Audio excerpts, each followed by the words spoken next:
All right, welcome to Amir's Online IT School and about new IT jobs. So on 17th June, there is a job for system administrator. It's offered by Women's College Hospital. It's in Toronto. Salary not mentioned. It's also a full-time job, and but they need a lot of qualifications here. So MCSA, MCSE, Microsoft Azure, Office 365. And 3 years of experience in HRCM, actually, Questica, Ceridian, RL6, and other business applications.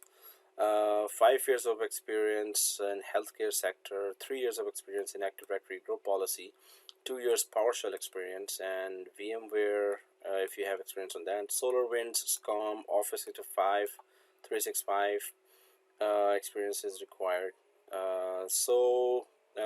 They have posted that on May 24, and I'm posting here on 17 June. So it's still there. So this means they're still interviewing. So go ahead and try to apply for this job on this link.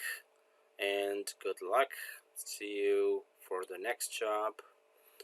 Please do comment and please do subscribe to this channel for latest jobs in Greater Toronto area, and see you again.